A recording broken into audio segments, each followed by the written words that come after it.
Good afternoon, and welcome to the Middle East Forum's webinar and podcast series, Israel Insider with Ashley Perry. I'm Stacey Roman, and I will be moderating this discussion today. We are pleased to have Mr. Ashley Perry, advisor to the Middle East Forum's Israel office, join us here each Wednesday at 3 p.m. Eastern to update us on all the events going on in Israel.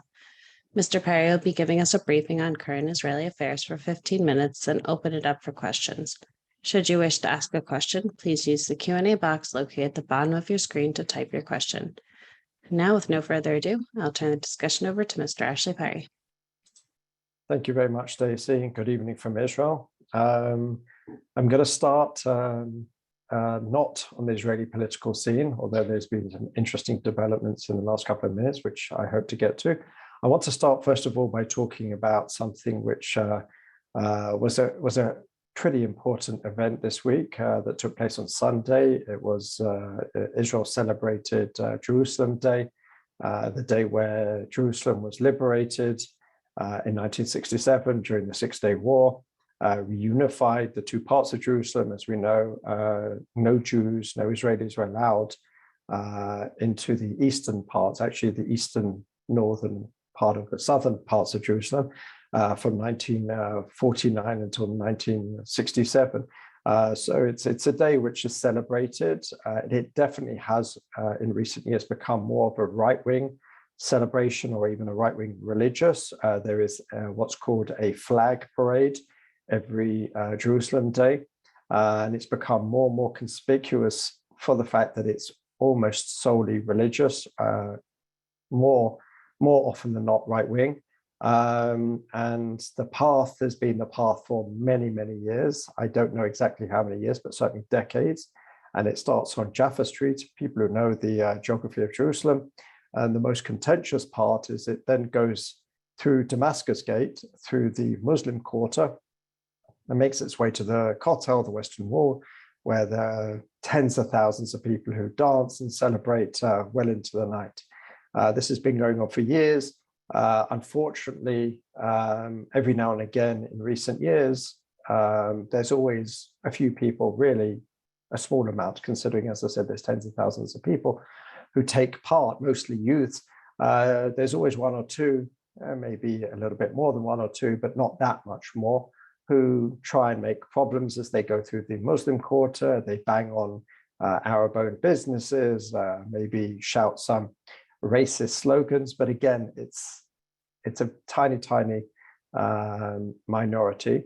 But what was interesting last year is, if we remember, the Guardian of the Walls operation started after Hamas threatened that on Jerusalem Day they will fire rockets at Jerusalem if the flag parade goes ahead. And if we remember, it was the interim government of Netanyahu and Gantz at the time, and Prime Minister at the time, Netanyahu, decided to cancel the flag parade. This year, once again, we heard Hamas and some of the other terrorist organizations like Palestinian Islamic Jihad threaten all sorts of consequences should the flag parade go ahead, should there be any sort of tensions on the Temple Mount, in and around the Al-Aqsa Mosque, et cetera, so there was a lot of tension building up for Sunday. A lot of people didn't know what to expect. Some people thought that perhaps we were going to have another round. It's rare, certainly we haven't had it, where there'd be two rounds of violence conflict in 2 years.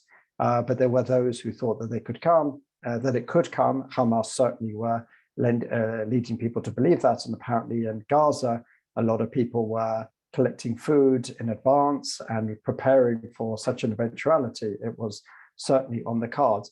The interesting thing is this government, considering it's criticized for being, not right-wing enough, not strong enough, did not wilt, did not give up the flag parade. Prime Minister Bennett was very strong on saying this parade should go ahead in its exact form that it's been going on for decades. Interestingly enough, the Internal Security Minister Omer Bar-Lev of the left-wing Labour Party was also very adamant that it should go ahead. The case that was made, certainly from someone like Omer Bar-Lev, who's not necessarily ideologically committed or ideologically aligned to most of the participants in the flag parade, was that he was hearing, and many other security officials were hearing or thinking, or that if it didn't go ahead, or if there was a change, that this would be capitulation to Hamas and would only ensure that Hamas would be emboldened and next time threatened for any little thing, perhaps even Yom Ha'atzmaut, Israel Independence Day celebrations, etc., etc. So in the face of all these threats, as opposed to last year, this government, this leadership did decide, and the flag parade went as planned. And despite, again, some very minor hooliganism from a few participants, a very minor amounts, the majority of the tens of thousands enjoyed the day as it should be, as it has been, and the event went without really pretty much too much violence. There were calls for Palestinians to come and confront with their own flags. Again, we're talking about 20 or 30, and they were pushed away by the security forces, by the police, so that the two crowds did not really become entangled in any way. And in the end, it was actually an event that went off without the expected violence. Now, why is this significant? Because Hamas especially have come out of this looking very, very bad, especially amongst their constituents. Hamas built themselves last year, especially during Operation Guard in the Walls and leading up to it, as the defenders of Jerusalem. Don't forget, they were the ones who threatened, they were the ones who launched missiles into Jerusalem, they were the ones who got the flag parade stopped. As I said, it did not happen. And they basically launched, in the end, I can't remember exactly, but many missiles into Israel, which caused multiple lives lost. But of course, many more were killed on the Palestinian side when Israel took action to stop Hamas. But certainly the main sort of narrative on the Palestinian street has been that Hamas lost face. Hamas didn't do what it said it was going to do.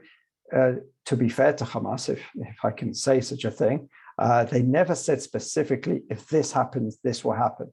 But they did threaten, and most people understood between the lines that if the flag parade should go ahead, and by the way, not just the flag parade, in the morning, I think it was something like a few thousand Israelis went up to the Temple Mount, I think a record amount for a day, and even some waved the Israeli flags. And one can imagine, certainly the first by Jews on the Temple Mount, certainly on Jerusalem Day, one would think would be a red rag to Hamas.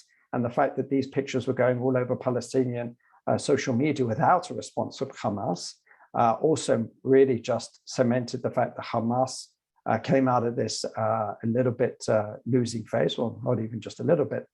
And on the Israeli side, Naftali Bennett came out pretty strongly, and certainly looked much stronger than his predecessor, Prime Minister Benjamin Netanyahu, who last year, as we remember, did cancel at the last minute the Jerusalem flag parade.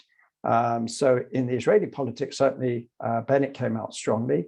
I saw a quite amazing video of Bezalel Smotrich of the far-right religious party, National Religious Party, who basically said Bennett deserves credit for this. I mean, can imagine some of the things he said about Bennett over the last few months, to actually come out and say, well done to Naftali Bennett for making sure that the flag parade went ahead, and just as surprising as his explicit support for Bennett was his implicit criticism of Netanyahu as the leader of his camp and the leader of the opposition. And he did make a point of saying, as opposed to last year, this is Smotrich, when it was cancelled. So certainly, this was certainly a feather in his cap for Naftali Bennett, potentially with his base, with the right-wing national religious crowd. But the questions that everyone's asking themselves, especially on the Palestinian street or Palestinian observers or people who are interested in the conflict, is why didn't Hamas respond, even minimally? And there are many points of view here. First of all, Israel tried to get ahead of the game, tried to pass messages through Egypt, through Qatar, through the Americans, through the Europeans, to give the message to Hamas that do not mess. Israel's response will be massive, to the point where there were suggestions that Israel could return to a policy of assassinating Hamas leaders. As we know in the past, it has assassinated Sheikh Rantisi and others. but for a while, not necessarily through that it had an opportunity, but it hasn't assassinated a high-level Hamas leader in quite a while. And there has been reports that Israel is seeking perhaps to change that. So these messages were put across. Also, other ideas were that Qatar said that they would cut off the money. As we know, Qatar is a major sponsor and supporter of Hamas. And if Qatar come and say, if you launch rockets against Israel and get into another conflict, then we will stop our support, not just of Hamas, but rebuilding efforts, because some of the rebuilding is still taking place from last year's conflict. And also Israel threatened to remove the passes of thousands of Gazans who are allowed to travel into Israel every day to work. And that would have also been a big blow for the Gazan economy, which would have had more people upset with Hamas. So these are some of the reasons potentially why Hamas not only did they not launch rockets, but apparently they also ensured that other groups, namely Palestinian Islamic Jihad, which also has a more minor but still functioning rocket ability, Hamas prevented them, which also shows that Hamas, when it wants to, can stop other groups. So when we hear sometimes that it was another group and Hamas said it's not our responsibility, we know that that's not true. But Fatah, their main opponents in the Palestinian sort of public, really went to town with it and made fun of Hamas, made fun of its leaders for talking fiery rhetoric. But when it came to it, there was nothing. It was a damn squib. It really, they considering the scenes that were seen on Sunday with thousands of Israelis on the Temple Mount, Itamar Ben-Gvir of the National Religious Party, Israeli flags, quite a few prominently being displayed. They were confiscated, or at least hidden, by the police soon after that they were raised, but the pictures were out there, the images were out there. Israelis prostrated themselves on the Temple Mount. There were some who were praying. These are all things which Hamas claimed would be a red line for them. And clearly, in the end, it wasn't. So certainly Hamas have come out as losers, have lost face to a certain extent on the Palestinian street. Just in the last few minutes before we go to questions, Israeli politics again has been, very, raucous. Again, we see another member of Knesset, this time Michal Biton, of the Blue and White Party, the head of the. He will not hold any meetings of the Economic Committee until he sees an end to the transportation reform and the agricultural reform. In the end, he was pulled back from the brink. And Naftali Bennett basically said to him, as many prime ministers have and many leaders around the world, if you have a problem, you create a committee to try and solve it. So he's bought himself a couple of weeks, but Bennett has obviously got a very narrow wiggle room on this. If he gives too much to Michal Biton, first of all, he will anger the transportation minister, Merav Michaeli, who's the leader of the Labour Party, and Oded Forer of the Israel Beitenu party, who's close with the finance minister, Avigdor Lieberman, a member of his party. And they're obviously much bigger fish that Bennett certainly wants to keep in line. If he doesn't give him anything, then he has another renegade MK, and that puts them down to the dreaded 59. We've also seen again Meretz and the same Arab woman who threatened before and then returned to the coalition is now threatening again. So we'll have to wait and see what happens with that. The opposition have decided as of this week that they are not going to support. We talked last week about the law to give assisted funding for further education after the army for combat soldiers. And there was a big debate whether the Likud, the opposition, would be able to support something which is a real consensus issue. In the end, they ensured that it was passed, but now they basically said that they will not vote for any issues. And the most prominent law that's going to be caught up in this is a law which comes up every 5 years since 1967. As we know, Israel has not placed its full sovereignty on Judea and Samaria. And what that means is that the Israelis who live over the Green Line are under certain rules and certain laws under Israeli law, even though Israel has not placed its sovereignty, because every 5 years there's an emergency law passed, and it's passed usually without much fanfare, which ensures that Israelis over the Green Line have full rights, but also full obligations. If this law is allowed to lapse, and apparently it's going to lapse in the next few days or few weeks, that means Israelis over the Green Line will be disenfranchised. They won't be able to vote in elections. And one can imagine what that would do. I mean, I'm sure it will never get to that, but one can imagine what that would do to the right-wing bloc, because almost, I would say, a vast, overwhelming majority of Israelis who live in the Green Line obviously vote for right-wing parties, but they wouldn't have to pay taxes. They would be under military supervision, and they would be under the same military administration as Palestinians. They wouldn't have rights to healthcare. I mean, it'd be a real mess if this is allowed to lapse. And at the moment, the opposition has said that it will not pass it. And one can imagine in the coalition with some more extreme left-wing elements that may prove problematic. As of tonight, Meretz have said that they will support it because they said it's part of the status quo. It's something that was voted on, and whether they like it or not, that's an important law. So they will support it. So the question now is Ram, who will find it very difficult to vote for a law that basically differentiates between Israelis and Palestinians in the same territory. Mansour Abbas is, as we've said on many occasions, invested in this government. He's trying to convince his partners to vote for it. But at the moment, it's uncertain whether they will. That will be brought up next week. So that's certainly something to look out for. As much as the opposition has said it will not vote with the government, tonight we saw the opposite happening. A law was brought forward by a Likud member to ensure that no publicly funded institution can have a Palestinian flag raised. This was basically after we saw hundreds or dozens at least of Palestinian flags raised at Beersheba University, and it caused quite a bit of outrage. And basically, this law was brought up by Likud of the opposition, and many of the government members, including Prime Minister Naftali Bennett, have decided to support it, and it passed by an overwhelming margin.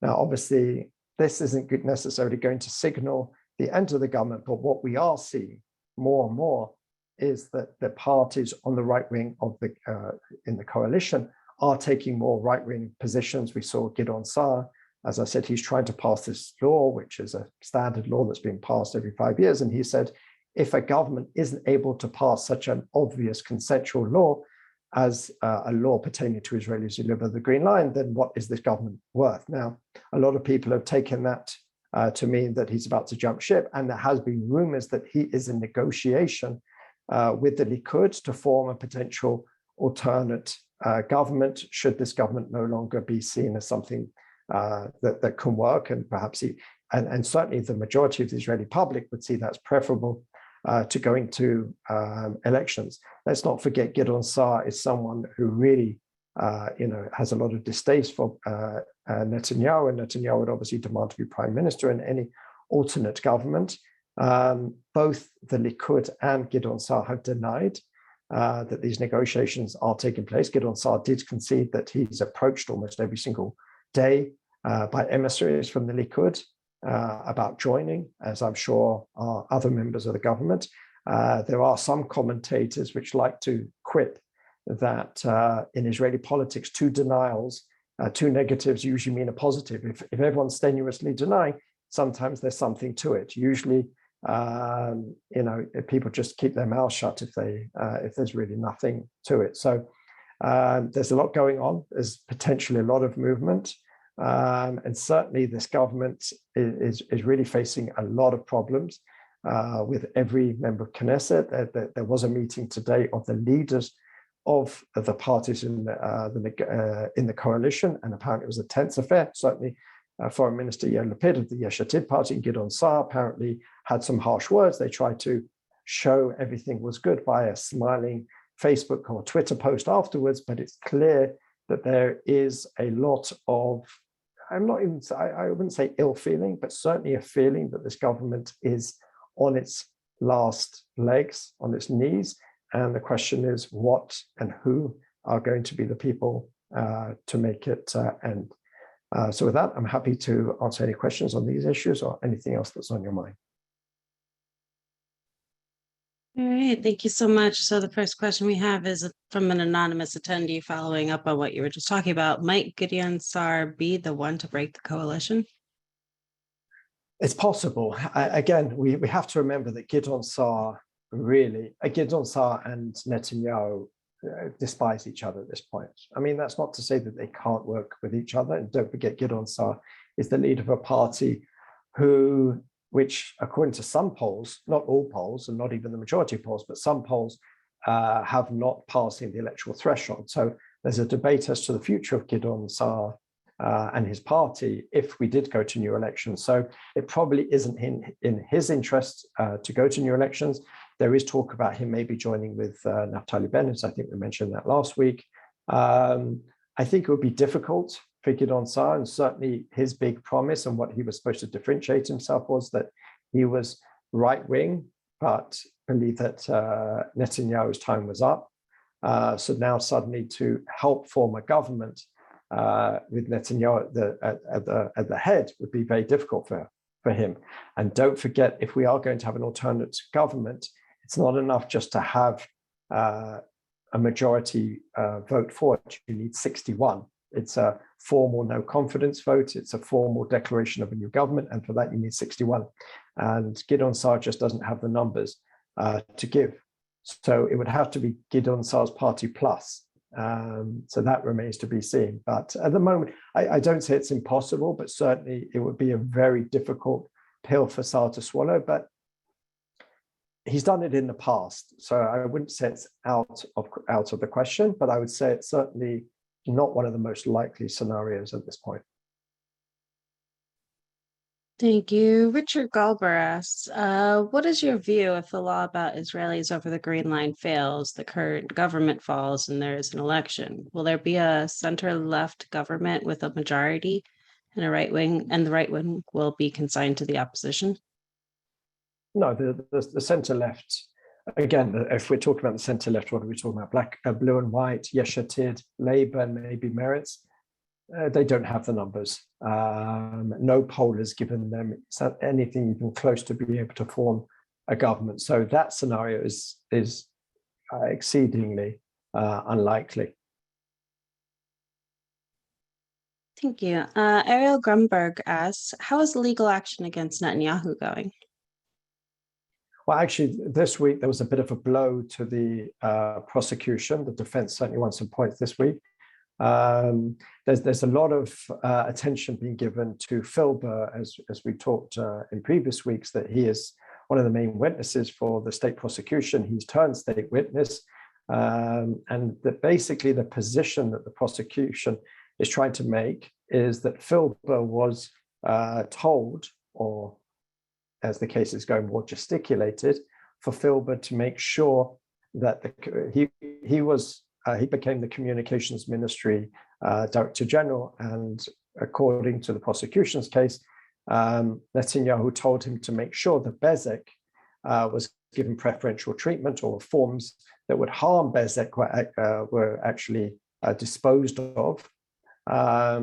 But some of the dates that the prosecution put where these meetings with Netanyahu were supposed to have taken place, now the defense has proven by GPS location and by diaries kept and everything else that these meetings did not take place when they said they did. That the prosecution tried to change the indictment to say, instead of this meeting happened on so-and-so date, that it happened around the appointment of Filber.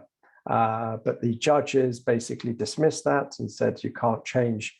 And at this point, but in Israel, there is a law where you don't necessarily have to go according to the indictment itself if certain details still make the case. So it's not a slam dunk for the defense, but it certainly was a good week for the defense and for Netanyahu in his legal issues, but there's still quite a long way to go. Thank you. An anonymous attendee says, an article this week stated that many Gazan residents are unhappy with their Arab leaders and they may welcome Israel taking over. Do you have any comments on this? Israel taking over Gaza? I guess the government aspect of it. I have not read an article. First of all, Israel would not take back Gaza. I don't see any, there's no stomach for it in Israel, really, amongst almost, there's minimal support for such a move. And I doubt Palestinians in Gaza would support such a thing, even if they are, or a certain percentage are unhappy with Hamas. I can't see that there's any support for such a thing. So when there's no support from the Gazan people, there's no support from Israel. There's very little reason to believe there's anything behind that. Thank you. And David Levine, going back to our previous weeks, do you have any more information as to the current status on the investigation into the death of the Al Jazeera reporter? As long as Abbas refuses to hand over the bullet, how can any accurate conclusions be reached? Right. Well, that's Israel's position, and even the Americans are supporting that. They're trying to convince the Palestinians to hand over the bullet, which would have a lot of information and really go a long way to identifying who shot it. But the Palestinians not handing that over. Many in Israel would say that in itself is indicative, because they obviously have their own ballistic experts who must have seen the bullet, and maybe that's indicative of something. So obviously it's going to be very, very difficult to find out exactly who did it. The Palestinians obviously are accusing Israel of shooting, not only shooting, but premeditated shooting. Palestinians are claiming, without much evidence, or certainly apart from some hearsay evidence of those who are obviously heavily biased, that Israel was intentionally shooting in the direction of the Al Jazeera journalists and other journalists who were in the area. But obviously, that's not to be taken too seriously. The Americans are pushing very much. Secretary of State Blinken had a discussion with Mahmoud Abbas, and that was certainly an issue that was brought up. And it is something the Americans are talking about frequently with their interlocutors. The national security advisor, Israel's national security advisor, was in Washington this week, and the main issue was Iran, but the readout was very much focused on the Palestinians, which shows where the Americans want the attention. They still want the attention very much with the Palestinians, and it's the lead up to a potential visit by President Biden to Israel, to the region. So that's where they want the attention. But obviously, behind closed doors, a lot of the attention went on Iran. Thank you. And Carrie Hillebrand asks, what are the chances of diplomatic relations with Saudi Arabia in the foreseeable future? I believe that it will happen. Just when it happens, even Foreign Minister Lapid was brave enough. I say brave enough. The fact if Foreign Minister is coming out with such statements, it means that there's something behind it. But he said that it probably won't be like with the UAE and Bahrain, where it will be one shot. It will be probably a drip effect, probably smaller steps taken over a series of time. Certainly, at the moment, there is a little bit more than there was. There's a bit more of a push from the US. The US would certainly like to see it, and they're pushing for the first time under this administration for potentially it to happen. The Saudis will probably want to see something to justify it from the Israeli side. They've said very much they've tried to tie relations with Israel to the Palestinian issue. So probably there would have to be some gesture on that side for them to move. But again, they could be taking relatively minor steps. And because the fact that the Emiratis, because the Bahrainis, because the Moroccans, and even the Egyptians, obviously we've had relations with Egypt since 1979, but I don't think that they've been as warm as they have been of late. So, it's not the region that it once was. So for Saudi Arabia to even take the steps that it has up until now to allow Israeli aircraft to fly over its territory, et cetera, are the kind of steps that I think that we will see gradually over the next few years.